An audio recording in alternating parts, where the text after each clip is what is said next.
What inspired the Undong or the March First movement, and in what way is it significant not only to Korea but also to the rest of the world? Our Soo-young takes a deeper look into 삼일절 or Independence Movement Day.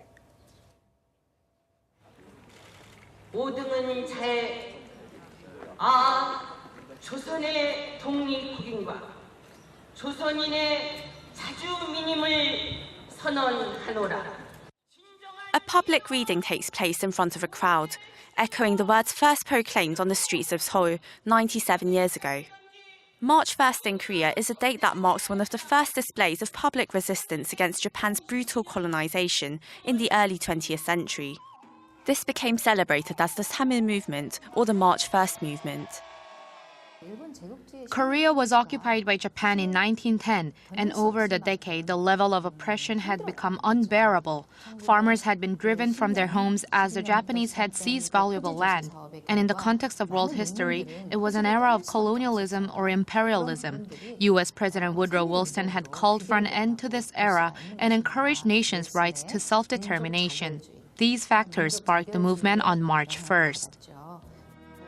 The March 1st movement began with 33 activists signing the Declaration of Independence at a small restaurant in central Seoul before turning themselves in to the Japanese police, choosing not to stir up a public riot. A crowd of thousands had been waiting for the leaders at a nearby park for a public reading of the declaration. After they failed to turn up, the waiting protesters went ahead with the demonstration, waving the Korean flag. And Jeong, a scholar in his 30s, read out the declaration to the crowd. The protest that day sparked a series of similar movements across the country, and even abroad in China, Manchuria, and the United States. Students, women, farmers, and religious leaders, diverse social groups took to the streets in non-violent protest. However, Japanese forces responded with increased brutality, shooting demonstrators and even burning churches to the ground. In the 2 months following the March 1st movement, 7,500 Koreans lost their lives, an estimated 16,000 were injured, and 47,000 were arrested by Japanese authorities.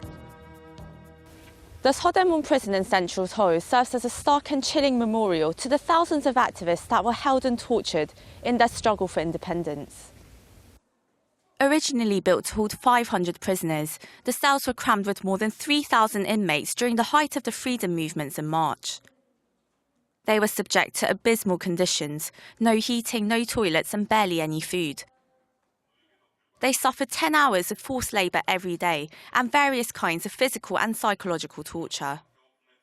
Among them was Yoo Gun-sun, a female student who played a leading role in organising the March 1st movement, and her courage is remembered to this day. This is where Yoo Gun-sun was imprisoned. Even behind the bars, she cried out for Korea's independence, but this show of defiance cost her her life.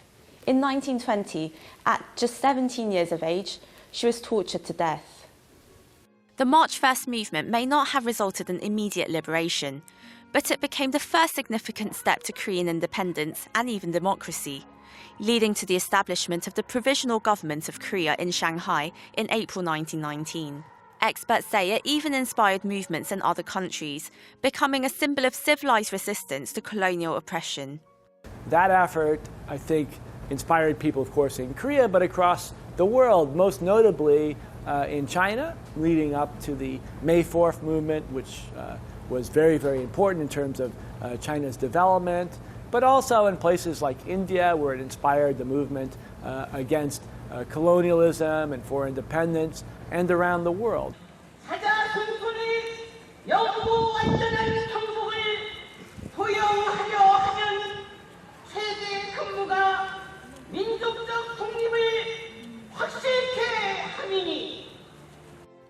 Soo-young, Arirang News.